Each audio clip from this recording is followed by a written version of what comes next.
Every person throughout history has the same goal: to first fulfill the human need to survive, to feel secure in that survival, to co-create love and belonging, to develop self-esteem, to discover our gifts and develop those gifts, to bring value, to bring superabundance to ourselves and others by expressing that gift and basking in that abundance, to reach for something greater than the human ego, greater than ourselves, and serve something more, something transcendent. These are the needs that every human has had throughout history and has today. And once these needs are fulfilled, to move beyond needs to fulfilling preferences, right? A preference to have fun in this way, a preference to create beauty, truth, goodness in another way. And it's important to understand that all human beings eventually iterate towards beauty, truth, and goodness on their path to conscious, sustainable fun. In the hierarchy of values, the value of sacrifice, to make sacred by enduring pain, right? The value of suffering in order to achieve a goal, the value of freedom in order to discover, to learn, to grow, the value of growth so that we can increase our power, the value of power so we can increase our freedom, the value of freedom so we can increase our individuality. All values converge on conscious, sustainable fun. We want to be successful so that we are more powerful. We want to be more powerful so that we can find out who we are authentically and honor that. Right? We want to find who we are authentically so that we can pursue our ideals, right? And while most ideals, most values are in service to higher values and higher ideals, they all meet in a crescendo of conscious, sustainable fun. You need to ask why somebody wants to be powerful. Because it's more fun to be powerful than to be powerless. You need to ask why somebody wants to be free. Because it's more fun to be free than not to be free. You need to ask, why does someone want to have conscious fun rather than unconscious fun? And the answer is, it's more fun to be conscious of the fun than it is to be unconscious. You need to ask, why does someone want mastery of conscious fun rather than sometimes having conscious fun, sometimes not, and having no awareness of when the next disaster, when the next fun is going to happen? Why does someone want mastery in the art of conscious fun? Because it's more fun to have mastery, to be able to create as much fun as we want, when we want, right? Understanding the steps. It's more fun to be masterful in the art of conscious, sustainable fun. And why do we want sustainable fun rather than unsustainable fun? because sustainable fun is more fun than unsustainable fun. Meaning, learning how to create sustainable wealth that increases year after year is more fun than racking up credit card debts, buying what we want, and then going bankrupt. Right? So sustainable fun is more fun than unsustainable fun. The only thing that doesn't really need, or that becomes doesn't need an outer reason, or that refers to itself, is fun itself. Why do we want to have more fun? Because it's more fun to have more fun than it is to have less fun, right? All paths converge on conscious, sustainable fun. The most competent person in the history of humanity, past, present, and future, has massive levels of conscious, sustainable fun. Because if you're competent and you're conscious, right, and you pursue your other values, they lead to conscious, sustainable fun. And once you have it, once you are having fun sustainably and consciously, and you know how to create that, you never go back, right? It's like someone who's a good car mechanic and knows how to build a really strong, safe, powerful car. They never say, nah, let's get one of those crappy cars that stalls, that doesn't go fast, that wastes a lot of gas, and that is shitty to drive. Let's have one of those, right? Once you have competence, you never go back. Once you have conscious, sustainable competence, you never go back. Because it's more fun to create conscious, sustainable fun than it is not to. Right? Right.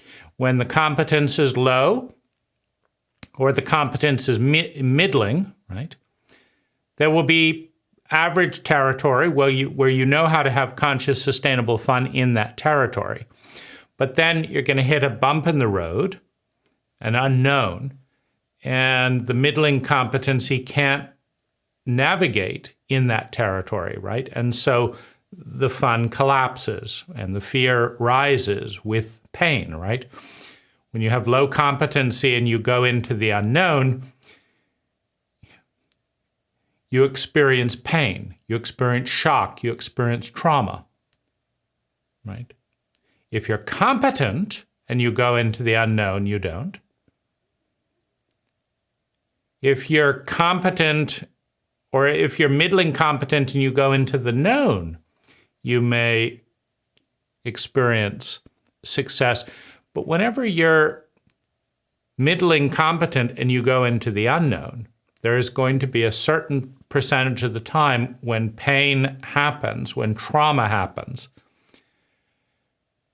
And because we know that, fear elevates, because all fear is fear of pain. All pain is a symptom of incompetence. There isn't a single person choosing between conscious, sustainable fun and pain that says, oh, I'd rather have the pain. Now, when you have unconscious, unsustainable fun versus pain, right, then you have things like no pain, no gain, right? You've got to go into the pain and do tough stuff to get through because you don't have the competence to have conscious, sustainable fun, right? If you put on a lot of weight with sugar and high starch and dairy, for example, that's a good recipe for putting on lots of weight, right? Eat and drink lots of sugar. Eat only refined starches and wash it down with milk and cheese. And if you consume large quantities of that, you will get fat, right? Now, in getting fat, that's not the goal of a competent person. The goal is not, I want to get fat. The goal may be, I want to mask my feelings, I want to numb out some of my painful thoughts, and I don't have the skill to do it in a more competent way. So I do have the skill to eat pizza, though, and I always, those bad feelings, they go away after I eat a whole pizza, right? So I know how to do that, right? And then in that low competency, it might take some pain, right? I don't feel like getting up, but I'm going to go jogging and stuff, but a high competent person goes right for the conscious, sustainable fun, as evidenced by succeeding at creating conscious, sustainable fun. So you can measure the competence of an individual by how much conscious, sustainable fun they are able to create for themselves and those around them. Now, that's the goal of every individual, to meet their human needs and to meet or fulfill their preferences, to fulfill their needs and to fulfill their preferences. A cult needs members. A growing and evolving cult needs cult members to join the cult, right? A culture dies when the last person interested in being a part of that culture dies. It becomes one of the vast majority, the 95% of cultures that are now extinct. Right? So for a culture to grow and evolve, it needs members. Now, a highly competent culture has no problem creating members.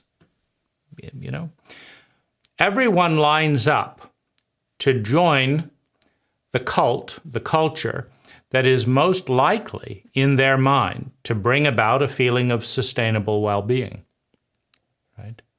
And one achieves sustainable well-being by fulfilling one's needs and then fulfilling one's preferences. That is how we generate sustainable well-being. Now, when you look at immigration patterns, if you ask, 1 million people randomly around the globe, what country do you want to go to and why, right? They want to go to the country that has a cult, that has a culture that they believe will facilitate greater levels of well-being. Now, as culturally illiterate members of a wide variety of cults, as psychologically illiterate members of a wide variety of cults, we may be wrong, meaning low competency cults produce low competency individuals or cult members who, as a result of being low competency, cannot effectively choose their own personal culture, their own patterns of thinking, feeling, speaking, doing, and being, and those of their cults, right? They can't choose that. And so they can't necessarily point themselves in the right direction, the direction that will generate the most amount of sustainable well-being, right? For example, materialist cults produce people that value material, things, money, more than anything else. And so if you ask a member of a materialist cult, where do they want to live, where do they want to be? They want to live, they want to be where it's easiest to get things and have more things. And if you say, well, do you care if that's a lonely cult? A materialist doesn't care if there's high levels of loneliness there, but there's low levels of loneliness over here. Right? A humanist cult, a relational cult, would care about that, right? They'd say, well, yeah, this has the strongest family bonds, I'm going to go over there, right? But a materialist cult brainwashes its members to pursue material and the symbols, money, of material above all other things, right? And so anyone brainwashed into materialism is going to, for example, pursue America. It is easier to make money and spend money in America than almost any country on earth, at least It has been for the last few decades, and it may remain so.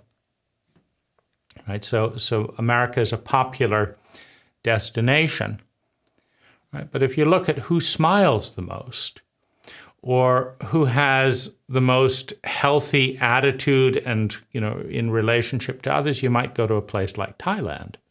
You might dream of that, right? Because it's highly competent at navigating friction, at creating courtesy, at creating warmth, right? Creating a tremendous amount of beauty and relaxation. So if you want to rank the intelligence of a cult, of a culture, you have to look at the efficiency with which it meets the needs of its members and the efficiency with which it facilitates its members pursuing preferences. So how do we measure that? Well, first of all, we look at what percentage of the population in a cult, in a culture, has met its need to survive, right? And we give that, and then we say what percentage of the population, what percentage of that cult's members have met its need to be secure in that survival, right? So in the United States, let's say 95%, 99% of the people in it, somewhere in there, are surviving. And perhaps 30% of Americans are secure in their survival, right? They're not anxiously worried about money and stuff. 70% are, right? So we have a 30% success rate in security of survival, meaning not having any worries about that from an informed perspective. Then we look at love and belonging, and we say, how many Americans have fully met their need for love and belonging? Well, you might get about 10%. Right? 10%, if you ask the population, how loved do you feel? How much love do you, if you had to rate how much love is coming towards you from the culture, how loved do you feel? And you have to take the time to know what that is. It's very hard to meet the need for love and belonging if you don't know what love is, right? Does anyone care enough to take the time to see you clearly? Not to judge you, to see you clearly, and then understand you, and empathize with you, and attune to you. Is there a single person in your cult that is capable, willing, and actually doing that? Loving enough to care, caring enough to take time, taking enough time to see, seeing enough to understand, understanding enough to empathize, empathizing enough to attune, and attuning successfully enough to facilitate the meeting of your human needs and then your preferences. Is a single person doing that well? Are you doing that well? Right? So if maybe 1 or 2% in the cult, in the culture, feel deeply and fully loved and that they belong, and other people feel okay, meaning maybe they're at a 3 or a 4, they're average, right? They notice they're no better or worse than other people, and they're satisfied with that, right? What is that rating? And then how many people in the cult have clear ideals, clear principles that they believe take them towards that ideal, and then live up to those principles, practice those principles to serve those ideals on a daily basis, and as a result rank themselves highly in self-esteem. I have ideals, I have pictures of the world I want to live in, I have principles, guidelines that I follow to make that world a reality. I plant 1,000 trees because my ideal is sustainability, and 1,000 trees makes me carbon neutral. And so I've planted 1,000 trees, or I've given $1,000 to an arbor foundation that will plant 1 tree per dollar, right?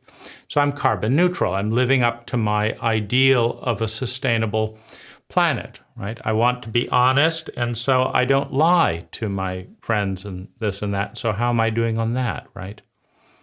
I don't want to, disappoint and betray people, and so I know what my skills are, and I don't over-represent them, and I make sure that things are win-win, or I disengage, right? How am I doing on that, right? And, I want to live in a trustworthy world. And so I am trustworthy. I do what I say I will do. How much of the time, right? So I have a high level of self-esteem based on earning that esteem, and how much of the cult has a high level of self-esteem based on earning it and knows what their principles are, what their values and ideals are. How many people know what their real gifts are?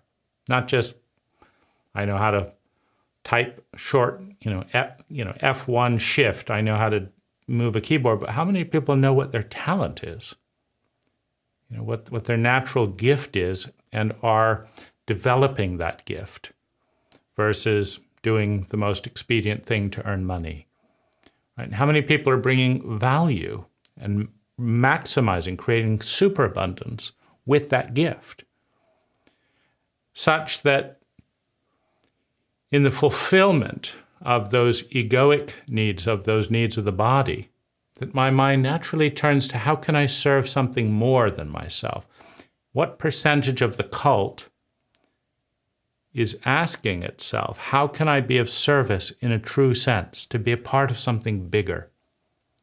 Versus, I got to do this and do that and do that and hide that and do this so that I can pay my rent, so that I can look good, so I can get some sex, right? So a highly competent cult meets all of the needs of all of its members all of the time, right? A highly incompetent cult does not meet any of the needs of any of its members any of the time, right? And so we can look at, how broad is the, demographic, the percentage of people within each cult that have met which of those needs, because the needs are needs. They're like oxygen. They're human needs to be a human being, not a human animal. Just surviving is enough to be an animal, right? But without love and belonging, you are an animal, a rational, highly cerebral reptile, but you're just dealing with 200 million year reptilian programming with a rational pattern analyzing overlay. Right? You've learned to manipulate yourself and others and hide and predate in different ways to meet your needs for survival and security, but you're not a human being without meeting your need for love and belonging. Right? That's the pivot between the animal and the human being. Right? So a cult that doesn't meet that need and even understand what love and belonging is not meeting the need of the human being to be human, right? Through understanding love and belonging. So it's not just how many people in a cult are meeting which one of their needs to which degree, and then moving beyond that to meeting their preferences. A key metric in the intelligence of a cult is how efficiently it's doing that, right? To meet, to consume a rocket ship, right? $3 billion and this and this and this, and meet one person's needs.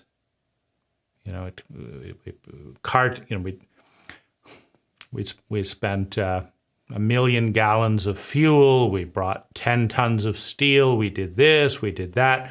There were 300 slaves hard at work who didn't want to be there and were not at all happy, whether they were showing up out of fear and guilt or whether they were actually in chains. Not such a big distinction. But, through all this effort, one person met their needs, right? Versus another cult, right, that teaches the art of ecology, the art of relating, right, the art of sustainability, and manages to create a human being while consuming desert rather than rainforest, right? What if a cult produced more forest for each person that was born than existed before by moving into the area that was formerly desert, right? And reclaiming that, right? Well, that's obviously a more ecologically efficient culture per person. But, right, imagine a culture that could meet the human needs of each person for $5,000, that all of the needs of all of its people were met for $5,000 a year, versus another cult that couldn't even meet the needs of its people with $1 million a year per person, right? So obviously the one that can do it at a lower cost of energy is far more graceful, far more intelligent, far more sustainable than the one that can do it with an enormous cost of time, money, and natural resources. So this is how you measure the intelligence of a culture. Just to recap, all human beings have needs in a hierarchy of human needs. And once those needs are fulfilled, all human beings have preferences. A culture exists to unlock the synergistic possibilities of individuals in a network formation, in a pattern that makes it 1,000 times more efficient to meet the needs of a cult member than doing it alone. Right? And the intelligence of that cult is measured by how efficiently it meets the needs and then preferences of all of its members in the form of time, money, and natural resources. Right. So an intelligent cult produces intelligent cult members and recruits, right? Recruits intelligent cult members, right? To its ranks, right? To join its network, right? And those cultures grow. Those cultures expand and continue to evolve. They're part of the minority that make it, at least for a time.